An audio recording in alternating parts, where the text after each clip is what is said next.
ल हेर्नुहोस् त हामी अहिले पालुङटारको वडा नम्बर 1 मिरकोटमा छौँ।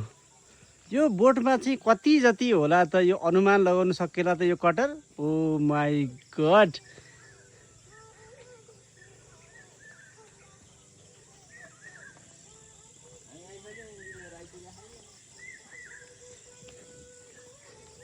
कति जति अनुमान लगाउन सकिएला त यो बोटमा कटर।